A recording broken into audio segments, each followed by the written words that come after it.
का भला होगा, भारत का भला होगा। कांग्रेस के एक एक नियम कानून को खत्म करके उसकी जगह नया कानून बनाने से।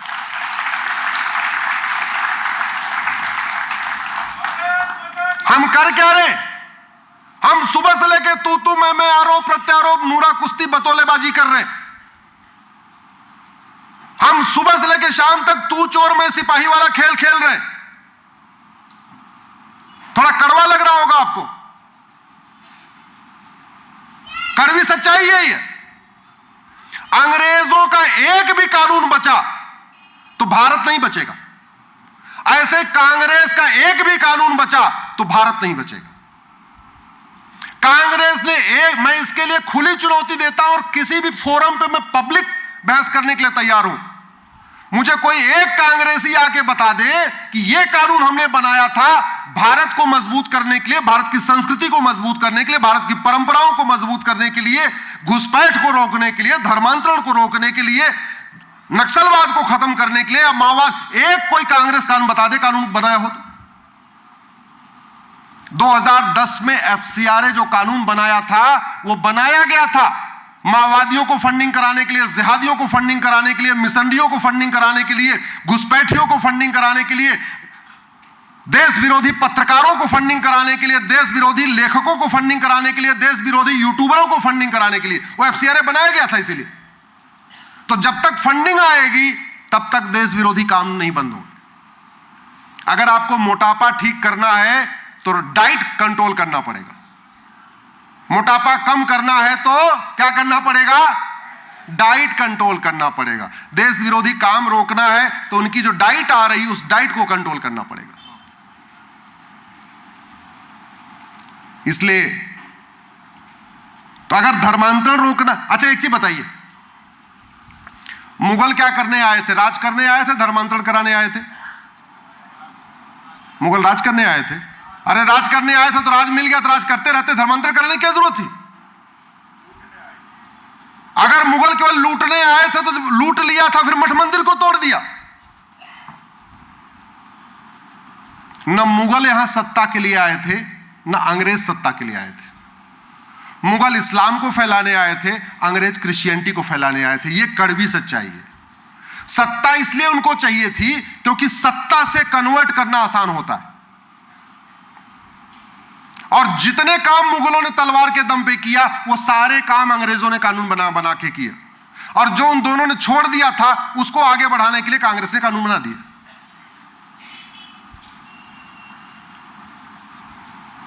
ये लब जिहाद हमारी राष्ट्रीय सुरक्षा के लिए खतरा है कि नहीं? जोर से बोलिए जरा। लब जिहाद राष्ट्र की सुरक्षा के लिए खतरा है कि नहीं? और जो राष्ट्र की सुरक्षा के लिए खतरा है उससे निपटने के लिए कानून है हमारे पास। उसका नाम है नेशनल सिक्योरिटी एक्ट, जिसको शॉर्ट में कहते हैं एनएसए। अगर वो लगा दो तो 1 साल तक जमानत नहीं होती है। आपके डॉक्टर तो बदल रहे हैं, किसी लब जिहाद करने वाले पे, किसी धर्मांतरण कराने वाले मिशनरी पे, किसी घुसपैठिए पे, किसी खिलाफ एनएसए लगा क्या? जोर से बोलिए। तो दवाई नहीं बदलेगी तो बीमारी ठीक नहीं होगी। यह लब जिहाद और धर्मांतरण हमारे राष्ट्र की एकता और अखंडता के लिए खतरा है कि नहीं? अल्टीमेटली जितना देश विरोधी काम है वो करता कौन है? याकूब मेनन कौन था? हाँ, कन्वर्टेड हिंदू। याकूब मेनन कौन था? कसाब कौन था? अफजल गुरु कौन था? पाकिस्तान में आडवाणी जी को, जेठमलानी जी को, मनमोहन सिंह जी को किन लोगों ने खदेड़ा? कन्वर्टेड हिंदुओं ने। भैया भारत, पाकिस्तान, बांग्लादेश में कोई मुस्लिम नहीं था। 15वीं शताब्दी में 100% हिंदू थे यहां पे। बाबर के पहले कोई यहां कन्वर्टेड था ही नहीं, 100% हिंदू थे। यश चोपड़ा, प्रेम चोपड़ा, राजकुमार, राजेंद्र कुमार, सुनील दत्त, ये जितना अपना मकान, दुकान, खेत खलिहान छोड़ के भागे हैं, किसने भगाया उनको? कन्वर्टेड हिंदुओं ने। बांग्लादेश में हिंदुओं को कौन खदेड़ रहा है? कन्वर्टेड हिंदू। और आज भी कन्वर्जन हो रहा है। रुक गया क्या? छत्रपति शिवाजी महाराज को मानने वालों का रेशियो बढ़ रहा है कि घट रहा है? घट रहा है। विश्वास नहीं हो तो पता कर लेना। जनगणना तो 10 साल में होती है, वोटर लिस्ट हर चुनाव के पहले नई बनती है। अपने वार्ड की वर्तमान वोटर लिस्ट और 25 साल पुरानी वोटर लिस्ट को कंपेयर कर लीजिए। आप अगर गांव में रहते हैं, अपने गांव की जो ग्राम प्रधान का चुनाव होता है उसकी वर्तमान वोटर लिस्ट और 25 साल पुरानी वोटर लिस्ट को कंपेयर कर लीजिए।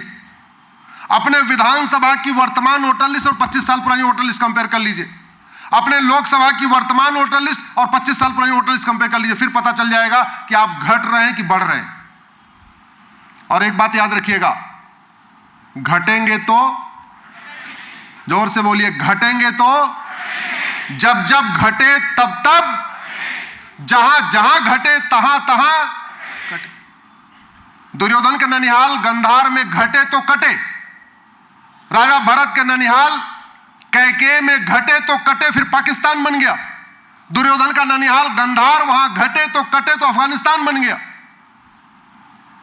बांग्लादेश में घट रहे तो कट रहे, कश्मीर में घटे तो कटे। भारत के 9 राज्यों में घट चुके हैं, भारत के 800 जिलों में से 200 जिलों में घट चुके हैं, भारत के 6000 तहसीलों में से 1500 तहसीलों में घट चुके हैं, भारत के बॉर्डर पे 300 तहसीलें हैं, उनमें 300 की 300 तहसीलों में घट चुके हैं। इसलिए किसी गलतफहमी मत रहिएगा। और घटेंगे तो कटेंगे, और घटने का कारण है लब जिहाद, ड्रग जिहाद, घुसपैठ जिहाद, धर्मांतरण जिहाद, जनसंख्या जिहाद। और इनमें से जितने जिहाद हैं, ये कोई भी बिना कानून बनाए रोक ही नहीं सकते आप। सरकार बनाने से इसमें से कोई भी नहीं रुकेगा। और मैं कह रहा हूं, 1 साल में ये 5 के 5 जिहाद रुक जाएंगे, कल कानून बना दिया जाए तो। आप ये जो लब जिहाद होता है और ये धर्मांतरण है, ये इनडायरेक्ट वॉर है कि नहीं भारत के खिलाफ? और जो इनडायरेक्ट वॉर होता है उसको लीगल भाषा में कहते हैं वेजिंग वॉर। यहां बहुत सारे अधिवक्ता बंधु बैठे होंगे। वेजिंग वॉर के लिए पिछली वाले आईपीसी में भी प्रावधान था, इस वाले बीएनएस में भी प्रावधान है। वेजिंग वॉर में आजीवन कारावास, फांसी तक की सजा हो सकती है। लेकिन हमने वेजिंग वॉर को डिफाइन नहीं किया कि वेजिंग वॉर है क्या। सरकार केवल इतना कह दे कि लब जिहाद और धर्मांतरण राष्ट्र की सुरक्षा के लिए खतरा है, एक बार विधानसभा या संसद में प्रस्ताव पारित कर दे, पुलिस दनादन एनएसए लगाना शुरू कर देगी। एक बार विधानसभा लोकसभा में प्रस्ताव पारित हो जाए कि ये लब जिहाद और धर्मांतरण राष्ट्र की एकता अखंडता के लिए खतरा है, पुलिस यूएपीए लगाना शुरू कर देगी। एक बार वहां से प्रस्ताव पारित हो जाए कि ये लब जिहाद और धर्मांतरण ये इनडायरेक्ट वॉर है, वेजिंग वॉर है, पुलिस वेजिंग वॉर लगाना शुरू कर देगी। हम कहते हैं प्रस्ताव भी ना पारित करें, कम से कम फोन करके तो कह ही सकते हैं, अनऑफिशियली तो कह ही सकते हैं, काम करो, लगाओ इनके खिलाफ। ये जो लब जिहाद है और धर्मांतरण है, एक व्यक्ति नहीं कराता, बड़े ऑर्गेनाइज तरीके से किया जाता है, संगठित होकर किया जाता है। कई लोग मिलके करते हैं, कोई उनको इंफ्रास्ट्रक्चर देता है, कोई लिटरेचर देता है, कोई ब्रेन वॉश करता है, कोई पैसा देता है, सब ऐसे करते, संगठित होकर करते। और जो ऑर्गेनाइज क्राइम होता है उससे निपटने के लिए हर राज्य के पास अपना अपना कानून है। महाराष्ट्र के पास मकोका है, गुजरात के पास गुजकोका है, यूपी के पास गैंगस्टर एक्ट है।